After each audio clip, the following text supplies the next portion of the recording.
2018년 여름 시베리아 얼어붙은 땅속에서 새끼 늑대 한 마리가 발견됐습니다. 놀랍게도 1만 8천 년 동안 얼음에 갇혀 있었는데 털과 이빨, 심지어 코까지 거의 완벽하게 보존돼 있었죠. 과학자들은 이 녀석에게 도고르라는 이름을 붙였는데요. 현지 말로 친구라는 뜻이지만 동시에 묘한 질문을 던지는 이름이기도 합니다. 개일까요? 아니면 늑대일까요? 그것도 아니면 그 중간 어딘가의 존재였을까요? 문제는 최첨단 유전자 분석으로도 이 녀석이 정확히 뭔지 밝혀내지 못했다는 겁니다. 바로 이 시기가 늑대가 개로 변하던 그 결정적인 순간이었거든요. 오늘은 개가 어떻게 우리의 가장 친한 친구가 됐는지 그 놀라운 여정을 파헤쳐 보겠습니다. 지금 우리 곁에 있는 반려견들, 학명으로는 카니스 루푸스 파밀리아리스라고 부르는데요. 이 녀석들의 조상을 쭉 거슬러 올라가면 플라이스토세 시대에 살았던 멸종된 늑대종까지 닿습니다. 재밌는 건 이 조상이 현대 회색 늑대와도 뿌리를 공유한다는 점이에요. 근데 이 정확한 조상 종이 뭔지는 아직도 수수께끼입니다. 북부 시베리아에서 발견된 타이미르 늑대 같은 후보들이 몇 개 있긴 한데 유전자를 분석해보니까 얘네가 현대계의 직접 조상은 아니더라고요. 개와 늑대의 유전체를 연구한 결과 확실하게 알 수 있는 건 이 둘이 유전적으로 갈라지기 시작한 게 대략 4만 년에서 2만 7천 년 전 사이라는 겁니다. 정확한 시기를 콕 집어내기가 어려운 이유가 있는데요. 이 분리가 엄청 짧은 기간에 확 일어난 것 같고 인간이 이동하는 경로를 따라서 가축화된 개랑 야생 늑대가 계속 섞였거든요.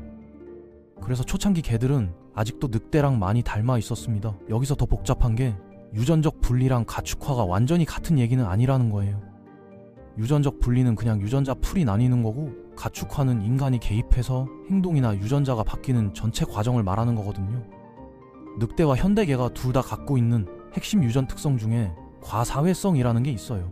쉽게 말하면 다 큰 성체가 됐는데도 다른 종한테까지 적극적으로 다가가서 친해지려는 성향을 말하는 건데 일부 늑대들은 이런 성향에다가 인간이 버린 음식을 뒤지는 습성까지 더해지면서 자연스럽게 가축화에 딱 맞는 존재가 된 거죠. 인간 마을이 점점 늘어나면서 이런 특성들이 특히 쓸모 있었던 게 거기 가면 먹을 게 널려 있었으니까요. 이걸 전문 용어로 편리 공생 경로를 통한 가축화라고 하는데 쉽게 말하면 동물만 인간한테 얻어먹고 인간은 별로 이득 볼 게 없는 상황이라는 말이에요. 적어도 처음에는요. 초기 개들이 인간이 버린 음식에 끌렸고 그 음식 찌꺼기는 또 다른 동물들도 끌어들여서 얘네가 사냥도 할 수 있었던 거죠. 2020년에 나온 논문을 보면 이런 일이 약 28,500년 전쯤 실제로 있었다는 증거가 나와요. 연구자들이 체코의 한 유적지에서 발견된 개과 동물들을 이빨 다른 자국으로 두 그룹으로 나눴는데 한 그룹은 고기를 주로 먹은 흔적이 있고 다른 그룹은 뼈 같은 딱딱한 걸 씹어 먹은 흔적이 있었다고 해요. 뼈를 씹던 그룹이 인간 마을 주변에서 더 많이 살면서 음식 찌꺼기를 먹었을 거라는 게 연구자들 생각입니다. 시간이 흐르면서 인간들도 깨달은 거죠. 가축화된 늑대가 쓸모 있다는 걸요. 집 지키고 사냥할 때 도와주고 심지어 다른 가축들 관리하는 데도 도움이 됐거든요. 그때부터는 인간이 가는 곳마다 개가 따라다녔습니다. 실제로 농업이 퍼져나간 경로를 개의 유전자 변화로 추적할 수 있어요.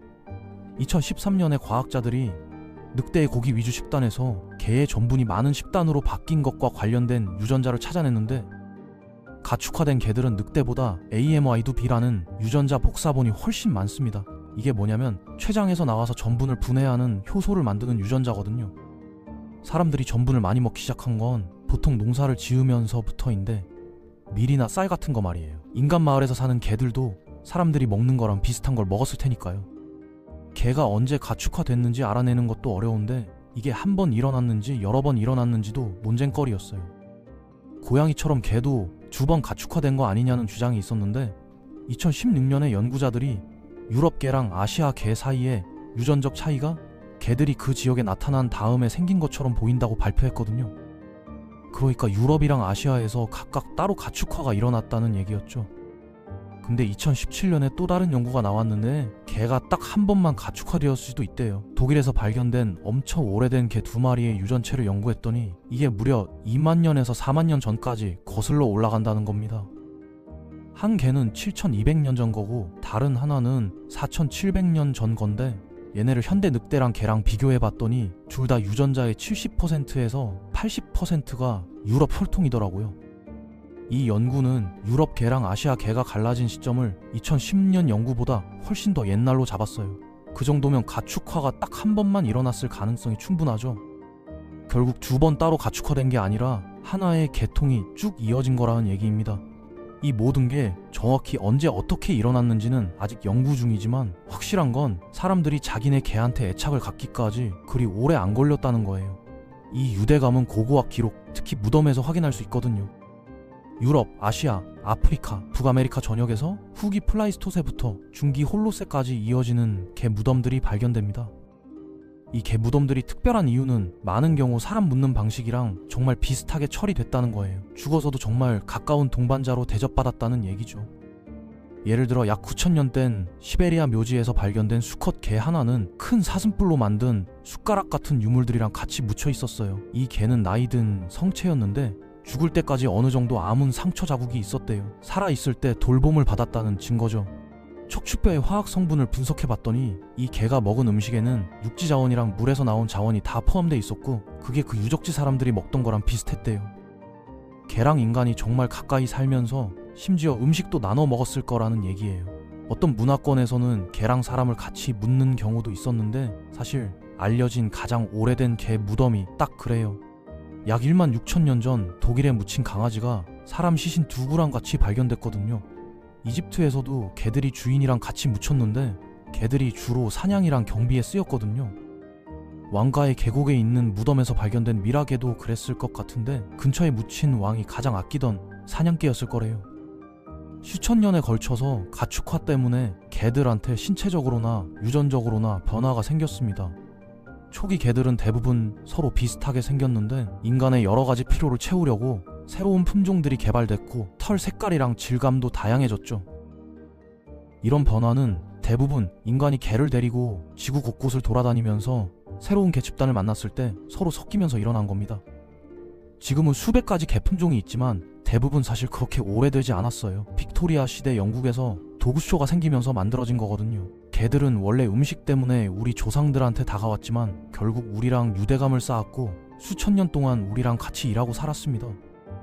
인간이랑 개 무덤을 보면 이 유대감이 죽음 이후에도 이어졌다는 걸 알 수 있죠. 근데 이 관계가 시작된 과정은 과학자들이 처음 생각했던 것보다 훨씬 복잡해요. 새로운 발견들이 계속해서 개 가축화의 역사를 바꿔놓고 있거든요. 우리는 아직도 시베리아에서 발견된 1만 8천 년 된 강아지 도고르의 DNA 결과를 기다리고 있는데 가축화 초기에 대한 단서를 줄 수 있을 거래요.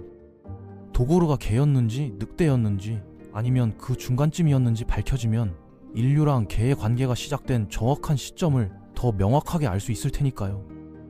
근데 DNA 결과가 나오든 안 나오든 확실한 건 개들이 정말 오랫동안 우리의 가장 친한 친구였다는 사실입니다.